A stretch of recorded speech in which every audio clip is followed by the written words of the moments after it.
Jumpa lagi di channel Kerot Susu. Novel Dr. Genius Fang Qiu. Bab 353. Mata Li Xiukai segera menjadi cerah saat dia menyebut Chen Yinseng.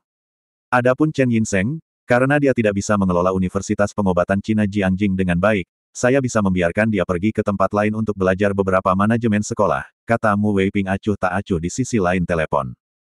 Tolong yakinlah, direkturmu. Saya pasti akan memastikan itu dilakukan dengan benar, jawab Li Xiukai bersemangat. Baiklah.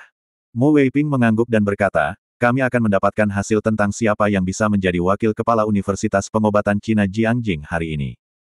Pertahankan kerja bagus. Saya percaya padamu. Terima kasih, Direktur. Li Xiukai sangat gembira. Begitu dia menutup telepon, Li Xiukai segera tertawa terbahak-bahak. Dia telah menunggu kesempatan ini selama hampir 1 dekade. Dia telah menjadi pemimpin fakultas yang berbeda tetapi tidak pernah memiliki kesempatan untuk menjadi wakil kepala sekolah resmi. Sekarang, akhirnya tiba. Itu adalah kesempatan besar, dan dia bahkan tidak perlu menyisihkan energinya. Bagaimanapun, Fang Qiu hanyalah seorang siswa. Fang Qiu sudah berhenti berlatih Qigong. Bahkan jika dia melanjutkan, Li Xiukai masih yakin bahwa dia bisa menjatuhkan Fang Qiu. Jika dia harus, dia akan menghabiskan sejumlah uang dan mendapatkan perusahaan hubungan masyarakat untuk mempersiapkannya, dan kemudian langsung mengeluarkan Fang Qiu. Pada saat itu, dia sudah menjadi wakil kepala sekolah. Memikirkan hal ini, Li Xiukai hanya bisa bersemangat. Pada sore hari, Fang Qiu kembali ke rumah sakit untuk terus melihat pasiennya. Sementara itu, ia juga membantu pacar Cao Ze untuk melakukan akupuntur. Di Inggris, di suatu tempat di gedung pusat yang sangat mewah. Semua bangunan lain di sekitarnya sudah gelap, kecuali yang satu ini, yang masih memiliki lampu. Saat itu dini hari. Bangunan ini tidak lain adalah gedung kantor kedokteran dan kemanusiaan. Di kantor besar, seorang pria parubaya berambut pirang sedang duduk di depan komputer bekerja lembur. Aku selalu membuang waktuku membaca kertas-kertas tak berguna ini. Meninjau kertas, pria parubaya itu tampak marah dan tidak puas. Orang-orang ini sangat mengerikan. Mereka hanya menulis beberapa sampah dan membuangnya ke sini untuk membuang waktu saya untuk tidur. Mengkritik kertas-kertas itu, pria parubaya itu juga mengulas dengan cepat. Sebagian besar waktu, dia hanya melihat isi email dan langsung melewatkannya. Tiba-tiba, sesuatu yang istimewa muncul. Ki, Timur yang misterius. Pria parubaya itu tertawa. Kedokteran dan Kemanusiaan adalah majalah yang praktis dan ilmiah dan hanya menerbitkan makalah yang benar-benar ada dan dapat digunakan dengan dampak yang baik pada manusia dan kedokteran. Karena itu, ketika mereka melihat fantasi seperti pengobatan Cina, kungfu, qigong, dan sihir, mereka akan langsung melewatkannya dan tidak repot-repot melihatnya. Di mata orang normal, benda-benda ini tidak ada sama sekali. Sebagai editor berkala untuk Kedokteran dan Kemanusiaan, pria parubaya itu juga menyadari hal itu. Karena itu, dia bahkan tidak membaca surat yang datang dengan email dan hanya melewatkannya. Tetapi ketika dia hendak menghapus email, dia melihat video di email, di samping kertas dan surat tanpa nama. Mungkin aku bisa istirahat sebentar. Melihat saat itu, pria parubaya itu mengulurkan tangan untuk meregangkan dan kemudian menyeringai. Untuk apa nilainya, saya harus memeriksanya. Mari kita lihat apa yang dilakukan pria oriental ini. Pria parubaya itu mengklik video itu. Awalnya, dia penasaran mengapa video itu terlihat membingungkan. Melihat lebih dekat, ia menemukan bahwa video itu diambil dengan kamera termal inframerah. Selain itu, penulis juga sangat bijaksana, untuk menambahkan teks bahasa Inggris dari setiap kalimat dalam video. Setelah menonton video, pria itu tercengang. Apakah ini benar-benar ajaib? Tidak mungkin dia bisa menyembuhkannya dengan beberapa jarum. Itu tidak benar, kan? Ketika ragu, pria parubaya itu mengklik kertas itu dan mendapati bahwa pengarangnya sangat pandai berbahasa Inggris. Seluruh makalah ditulis dalam bahasa Inggris, tidak seperti makalah oriental sebelumnya, yang memiliki begitu banyak kalimat yang membuat orang benar-benar bingung tentang apa yang ingin penulis katakan. Makalah ini terlihat cukup halus. Yang paling penting, data yang disajikan dalam makalah ini cukup memadai. Ki dari Timur yang misterius. Jika apa yang dikatakan surat kabar itu benar, seluruh lingkaran medis akan terkejut. Pria parubaya itu kagum. Tetapi setelah membaca koran, dia tidak bisa menahan alisnya dan bergumam, kertas itu tidak memiliki referensi. Ini agak sulit. Jika kertas itu tidak ditulis dalam format standar seperti itu, ia akan bertanya-tanya apakah penulisnya lupa menambahkan referensi. Dia berpikir sejenak, mengerutkan kening. Editor Parubaya akhirnya mengeluarkan ponselnya dan menelepon ketua redaksi di tengah malam. Halo. Ketika telepon masuk, suara pemimpin redaksi terdengar di telepon. Ketua, ini aku, Harry, kata pria Parubaya itu dengan tergesa-gesa. Harry. Orang di sisi lain telepon berhenti sejenak, lalu segera mengangkat suaranya. Apa kamu tidak tahu ini jam 2 pagi? Kenapa kau memanggilku di tengah malam? Mendengar itu, Harry mengerutkan bibir. Dia berpikir dalam hati, mengapa kamu tidak menyebutkan bahwa saya bekerja lembur pada jam 2 pagi? Tentu saja, meskipun dia merasa seperti itu, dia tidak bisa mengatakannya dengan lantang. Maaf, aku benar-benar memiliki sesuatu yang penting untuk diberitahukan kepadamu. Harry membuka mulutnya.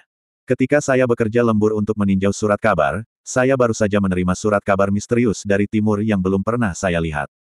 Apakah itu? Apakah itu pengobatan Tiongkok? Pemimpin redaksi berkata, saya sudah katakan sebelumnya. Lewati kertas jenis ini. Apa pengobatan Cina Oriental yang misterius? Mereka tidak ilmiah. Tidak, Ketua, jawab Harry cepat.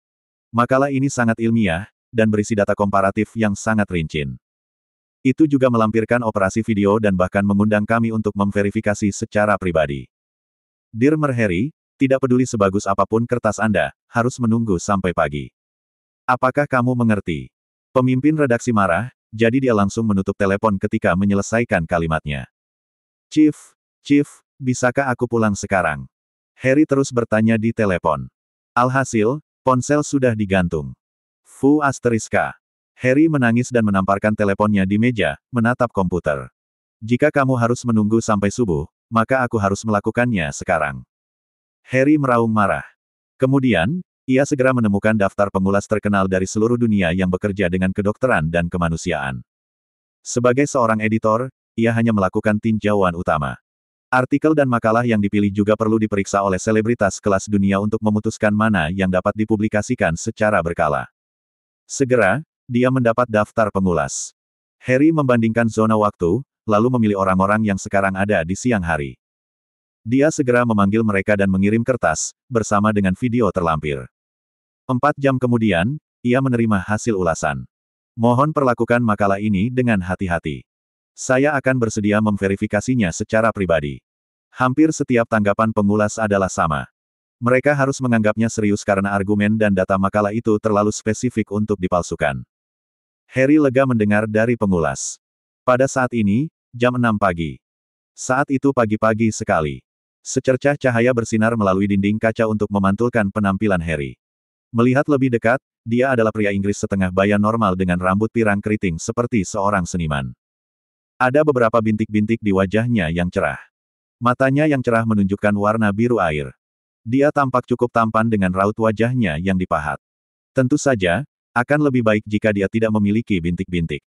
Wah, melirik ke langit, Harry mengambil napas dalam-dalam dan jatuh, bersandar di mejanya dan jatuh tertidur.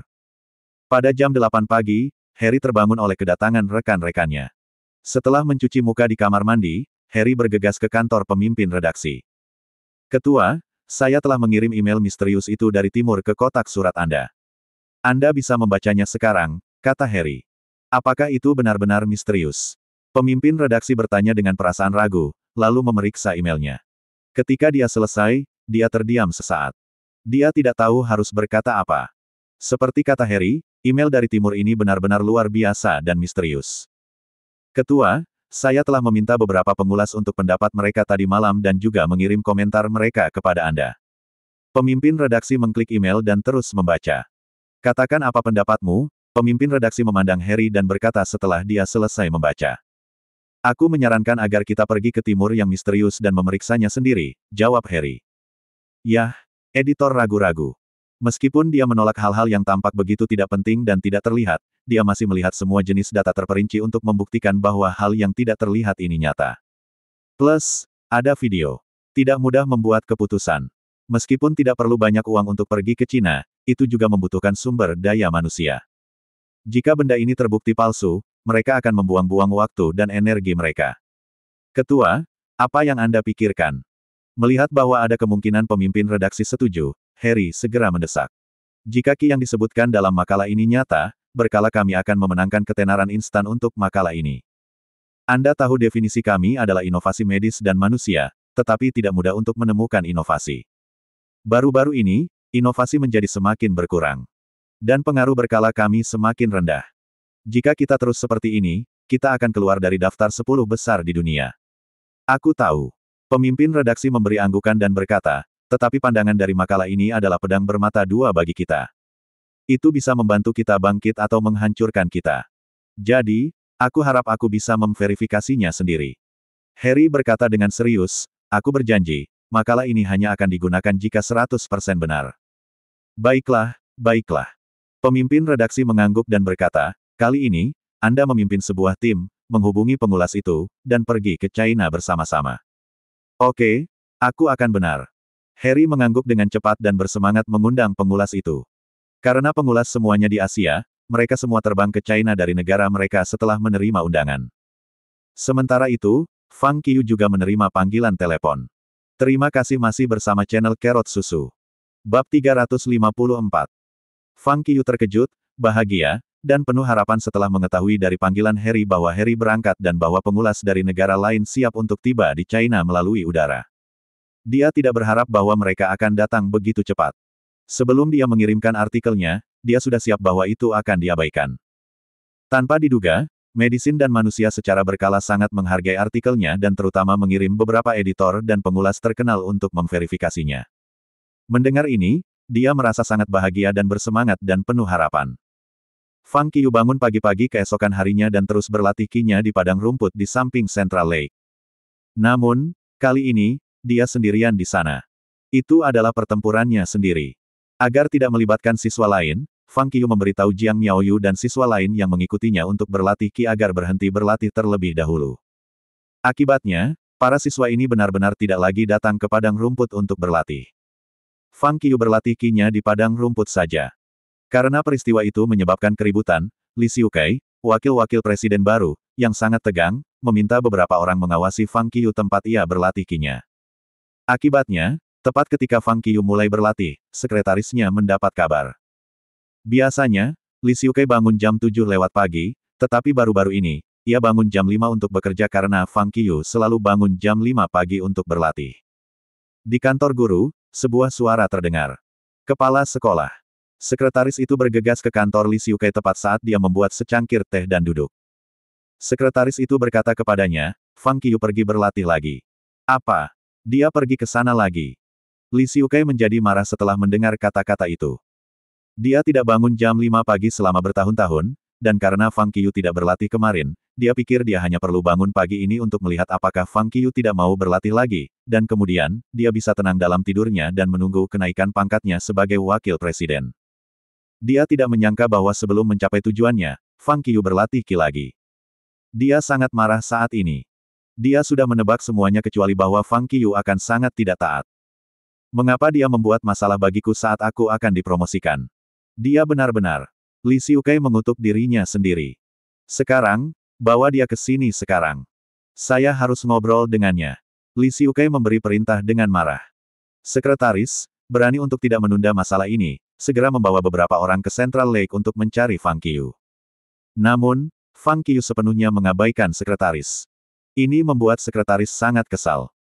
Namun, ketika sekretaris memikirkan bagaimana Fang Qiu menurunkan 4 penjaga dengan mudah dan mengetuk pintu yang tertutup dengan satu tendangan, hatinya bergetar, dan dia harus menahan amarahnya dan kembali ke kantor wakil presiden.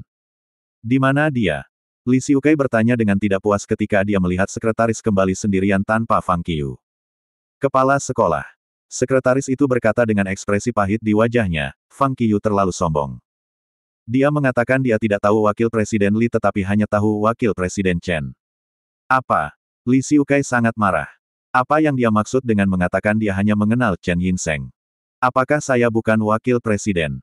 Li Xiukai berpikir sendiri. Pada saat yang sama, setelah dia membuat frustrasi sekretaris Li Xiukai, Fang Qiu menuju ke kantin untuk sarapan. Setelah sarapan, Fang Qiu memeriksa waktu dan memperkirakan bahwa tim ekspedisi kedokteran dan manusia akan segera tiba, jadi, dia mengganti pakaiannya dan pergi ke bandara untuk menerimanya. Kemarahan membanjiri kantor wakil presiden Kam. Berani-beraninya dia, seorang murid yang tidak penting, bersikap tidak sopan kepadaku, seorang kepala sekolah. Suara kemarahan terdengar. Li Xiukai sangat marah. Namun, Itu bukan solusi yang baik untuk mengeluarkan Fang Qiu sekarang. Namun demikian, dia bisa menghukumnya. Dengan pemikiran ini, Li Xiukai segera mengingat bagaimana Chen Yinseng berurusan dengan Fang Qiu sebelumnya, dan cahaya dingin melintas di matanya. Hubungi Qi Yuan, Direktur Sekolah Pengobatan Tiongkok, sekarang juga. Katakan padanya bahwa dia harus membatalkan nilai ujian keluar Fang Qiu, dan mulai hari ini, Fang Qiu harus menghadiri kelas. Menurut aturan, dia akan dikeluarkan jika dia memotong kelas tertentu. Mendengar kata-kata itu, sekretaris berkata, ide bagus. Matanya berbinar, dan dia melanjutkan, adalah salah bagi kita untuk mengusirnya tanpa alasan, tetapi jika dia membuat kesalahan sendiri, itu tidak akan ada hubungannya dengan kita.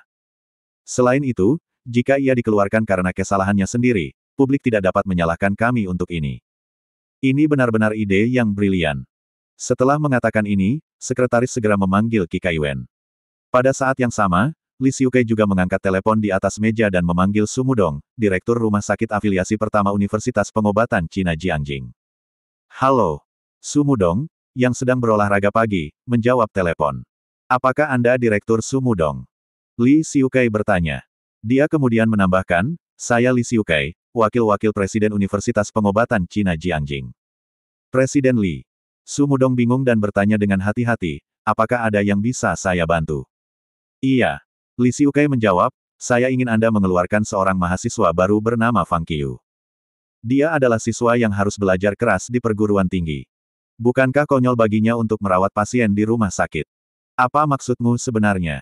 Su Mudong bertanya dengan cemberut. Saya ingin Anda mengusir Fang Qiu. Li Xiukai mengulangi dengan nada serius. Mengapa? Su Mudong tertawa. Tidak ada alasan, tetapi kamu harus mengusirnya. Li Xiukai agak marah. Tampak baginya bahwa Su Mudong pura-pura tidak mengerti kata-katanya. Kenapa aku harus melakukan itu? Su Mudong bertanya lagi. Karena aku wakil presiden Universitas Pengobatan Cina Jiangjing sekarang. Li Xiukai berteriak. Oh, ya. Su Mudong mengangguk berturut-turut dan berkata dengan nada bercanda, Presiden Li, jika Anda tidak menyebutkannya, saya akan lupa bahwa Anda adalah wakil-wakil presiden sementara. Su Mudong mengucapkan kata, akting, dengan nada yang sangat berat. Seingat saya, Su Mudong menambahkan sebelum Li Xiukai dapat menjawab, wakil-wakil presiden bertindak bertanggung jawab untuk menangani peristiwa besar yang terjadi di kampus tetapi tidak memiliki otoritas absolut. Tampaknya Anda terlalu senang dengan posisi yang Anda perintahkan kepada saya sebelum promosi Anda. Li Xiukai menjadi terdiam saat mendengar kata-kata itu. Dia tidak menyangka Su Mudong akan menentang perintahnya. Saya tidak bisa mengusir Fang Qiu sebelum Anda dipromosikan sebagai wakil presiden. Su Mudong mendengus dan melanjutkan, selain itu, saya dengan baik hati menyarankan Anda untuk menjaga kunci rendah selama Anda wakil-wakil presiden sementara. Jika tidak, para pemimpin dari semua departemen di perguruan tinggi akan memberikan surat bersama kepada otoritas yang lebih tinggi. Pada saat itu, Anda mungkin kehilangan posisi Anda sebagai wakil-wakil presiden, apalagi menjadi wakil presiden. Setelah mengatakan ini, dia menutup telepon secara langsung. Li Xiukai tercengang. Dia tidak percaya bahwa dia ditegur dan diancam baru saja. Yang lebih parah, dia tidak bisa membela diri karena apa yang dikatakan Su Mudong itu benar. Wakil-wakil presiden yang bertindak tidak memiliki kekuatan absolut dari wakil presiden dan hanya memiliki kekuatan untuk membantu kepala perguruan tinggi untuk menangani urusan perguruan tinggi. Lagi pula, kata akting berarti ia magang untuk pekerjaan itu, dan apakah ia bisa menjadi wakil presiden bergantung pada para pemimpin perguruan tinggi. Jika lebih dari separuh pemimpin menentang kenaikan pangkatnya, dia tidak bisa menjadi wakil presiden sama sekali. Kurang ajar kau. Mendengar bahwa Su Mudong menutup telepon, Li Xiukai sangat marah sehingga dia hampir membuang teleponnya. Kepala sekolah. Sekretaris, yang baru saja menyelesaikan panggilan, memasuki kantor Li Xiukai dan berkata dengan nada pahit, Qi Yuan mengatakan Anda hanya wakil-wakil presiden dan tidak memenuhi syarat untuk memerintahkannya dan bahkan wakil presiden tidak memiliki hak untuk memerintahkannya. Untuk membatalkan hasil ujian keluar siswa. Dia juga mengatakan. Apa yang dia katakan? Li Xiukai bertanya dengan mata merah. Dia juga mengatakan kau terlalu sombong untuk memberikan perintah di luar kekuatanmu sebagai wakil-wakil presiden.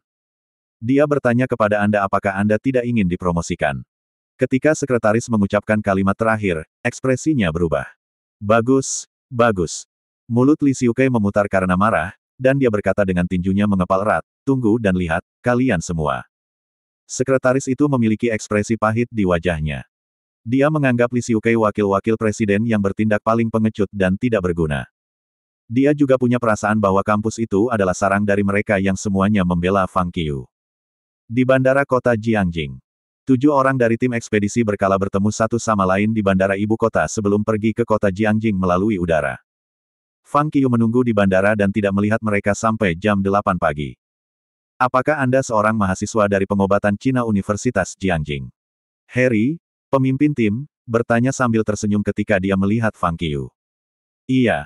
Fang Qiu segera mengangguk sebagai jawaban. Apakah Anda siswa Tuan Qiu? Tanya Harry lagi. Sebenarnya, aku tidak lain adalah Fang Qiu, jawab Fang Qiu sambil tersenyum. Apa?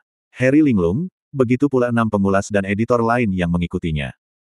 Seperti yang mereka pikirkan, penulis artikel yang luar biasa ini haruslah seorang dokter pengobatan Tiongkok yang terkenal dan sangat baik. Namun, pria di depan mereka terlihat sangat muda dan hanya seorang siswa. Apakah kamu mengatakan bahwa kamu adalah Fang Qiu? Tanya Harry dengan tak percaya. Iya. Fang Qiu menjawab dalam bahasa Inggris yang fasih. Ya dewa. Harry dan 6 orang yang bersamanya mengepung Fang Qiu dengan tak percaya dan memandangnya dari atas ke bawah. Bagaimana kamu membuat artikel itu? Berapa lama waktu yang Anda butuhkan untuk menyelesaikannya? Tanya Harry. Yah, aku hanya menuliskan apa yang ada dalam pikiranku, dan aku butuh 1 malam untuk menuliskannya. Ditambah waktu yang saya habiskan untuk mempelajari cara menulis artikel, saya butuh waktu sekitar 15 jam untuk menyelesaikannya, jawab Fang Qiu. Setelah mendengar kata-kata itu, ketujuh orang itu heran. Butuh waktu hanya 15 jam baginya untuk belajar menulis artikel, mempelajari format kertas, dan selesai menulisnya. Itu keajaiban. Dengan sangat terkejut, ketujuh orang itu saling bertukar pandang dan menghela napas panjang. Fang Qiu, kamu bebas sekarang. Karena kami telah secara khusus melakukan perjalanan ini untuk memverifikasi pendapat dan teknik yang Anda tulis dalam artikel Anda, kami perlu melakukan percobaan tanpa kecelakaan dan di bawah pimpinan kami. Apakah kamu baik-baik saja dengan itu? Harry bertanya dengan nada serius. Awalnya, Harry datang ke kota untuk berlibur dengan pikiran untuk memverifikasi pendapat dalam artikel itu sesuai keinginannya. Namun, saat dia melihat Fang Qiu, dia memutuskan untuk melakukan percobaan dengan serius karena Fang Qiu masih terlalu muda. Setelah pendapatnya diverifikasi, Fang Qiu akan menjadi bakat baru di bidang medis. Di bawah situasi seperti itu, dia tidak berani rileks dalam ketakutan bahwa dia akan mempengaruhi Fang Qiu. Tentu saja. Fang Qiu mengangguk dan melanjutkan, aku siap untuk pergi denganmu kapan saja. Bagus. Harry mengangguk dan berkata, ayo beli tiket penerbangan ke kota Chengdu sekarang. Seperti kota Jiangjing, kota Chengdu juga merupakan ibu kota provinsi. Karena seseorang dari kota Chengdu pernah menerbitkan sebuah makalah akademis tentang pengobatan barat tentang obat-obatan dan manusia, Harry terhubung dengan orang itu sebelum dia datang ke Cina dan mengatur segalanya dengan baik. Karena itu, mereka menuju ke rumah sakit tempat orang itu bekerja. Fang Qiu, saya harus membuatnya jelas dan serius dengan Anda lagi, tentang percobaan ini, kami akan memilih rumah sakit, peralatan, dan pasien semua sendiri saat Anda bertanggung jawab untuk merawat pasien, apakah Anda jelas? Harry mengkonfirmasi dengan Fang Qiu lagi. Ya tentu saja. Fang Qiu mengangguk sambil tersenyum.